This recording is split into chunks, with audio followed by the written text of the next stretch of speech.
In this video, we're going to be talking about if you should keep your Nintendo Switch OLED / vanilla Nintendo Switch, wait for a Switch Pro, or buy a Steam Deck.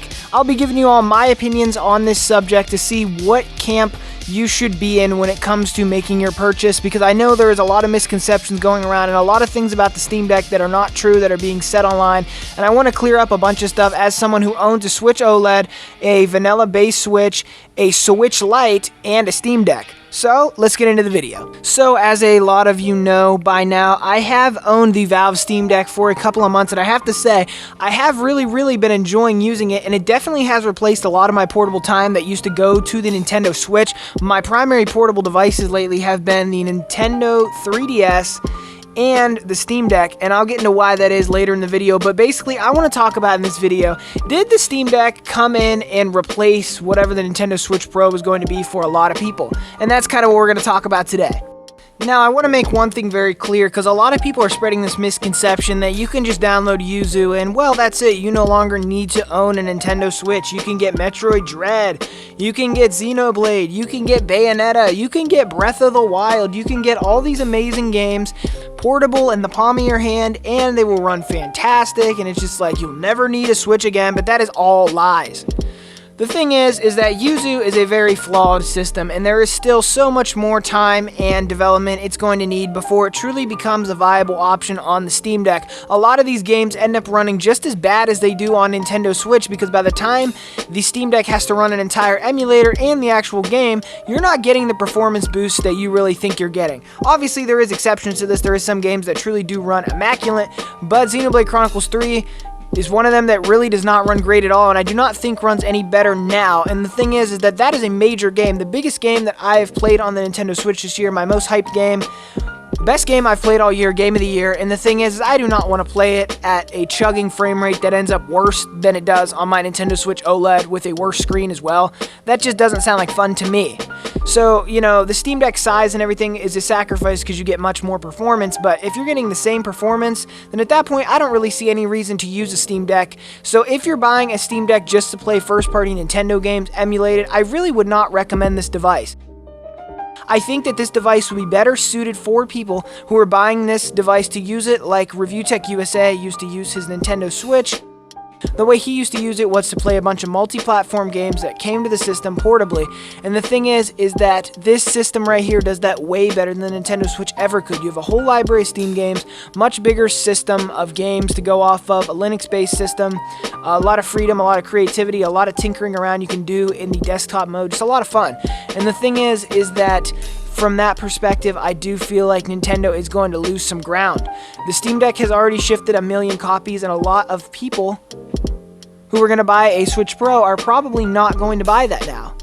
I wonder what percent it is truly, but whatever percent it is, who would have bought a Switch Pro now bought a Steam Deck and probably will not buy a Switch Pro unless they bought them for the exclusives, and that's where I feel like the biggest downfall of the Steam Deck comes in. Playing Nintendo exclusives is not as good as you think it would be. Yuzu still needs a ton of work and is not stable. It is not good enough in my opinion. If you have a Nintendo Switch OLED and you were thinking of getting a Steam Deck to play a bunch of first-party Nintendo games, I wouldn't recommend it. You have a better screen on the Switch OLED. You also can play these games better optimized in most cases on a Nintendo Switch, and that's the sad reality of it. So basically, if you are one of those people who does not play a lot of Nintendo first-party games and you're kind of here for the third-party multi-plat games coming to the Nintendo Switch for the portable nature of it, I would recommend the Steam Deck to you. I think it is an amazing device, and I think it will do great by you. Very reliable device, very good device. Just, God forbid you have to use the keyboard in desktop mode. But besides that, the Steam Deck is really great, and I would definitely recommend it for that. But if you're someone who's a first-party Nintendo game whore, such as myself, I really don't feel like you're going to gain that much from the Steam Deck. Now, me personally, as I say, I love first-party games. The thing is I use my Steam Deck for all the multi-platform games, and I'm happy with doing that. But under the same token, some people only play first-party games on their Nintendo Switch, and that's kind of what my Nintendo Switch has become now that I have a Steam Deck. I'm pretty much just playing the first-party games that aren't going anywhere else because I get much better performance on a Steam Deck when the games are available on Steam.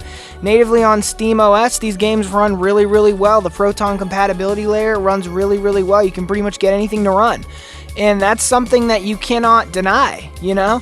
And if you just see yourself as using the Switch for nothing more than just a bunch of portable games that are multi-platform, then I'd recommend you get a Steam Deck and not wait for a Switch Pro or anything like that, because most likely, in my opinion, a Switch Pro is not going to compete with the Steam Deck performance, assuming it comes out anytime soon, that is. If it comes out 3-4 years from now, it might.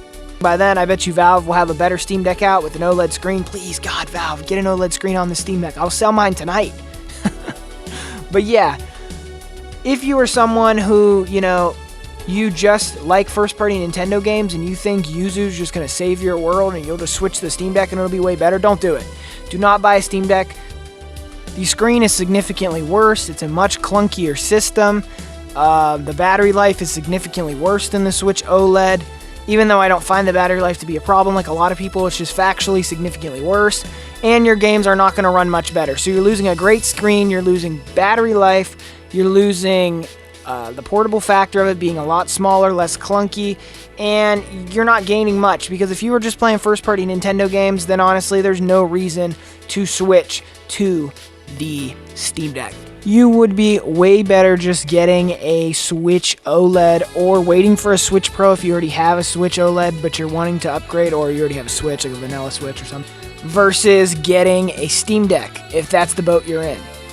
The Switch Pro cannot be that far away, at least I don't think, but if you really are itching for something now and you play a lot of multiplats, get the Steam Deck. It's amazing. And basically what I was talking about at the beginning of the video when I said 3DS and Steam Deck became like my new portable devices, because I have a ton of 3DS games I'm trying to get through.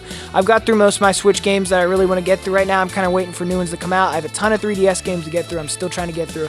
I want to play Samus Returns really, really soon. I have not played it yet. And basically, that's kind of what I'm doing right now. I'm using the Steam Deck for my multiplats. I'm using the Switch whenever a new exclusive drops. And I'm using the 3DS and the Steam Deck as my main portable consoles when I go far away from home. Anyways, guys, this is my take. Obviously, you do whatever you want. I just want to make that clear. You spend your money how you want to spend it. If you want to take your chances with an emulator that's flawed and you think you can get it to work and you want to, you know, just do it anyways, go on ahead. I'm not here to stop you, and no one should stop you. You earn that money, and you should spend it how you want to. But these are just my opinion as someone who's owned a Switch, as someone who's owned a Steam Deck, and as someone who owns a 3DS too. I just tacked that on at the end here in the beginning, but, you know, it's important to talk about that too. Basically, this is kind of my thought process. I will have another Steam Deck video out soon of all the things that I've done to my Steam Deck since I've got it, because I have done a significant amount of mods and different things to it. So everybody, if you enjoyed this video, don't forget to subscribe for more Switch and more Steam Deck and more Nintendo and just overall gaming content. Thank you so much for watching. Jimmy out of here.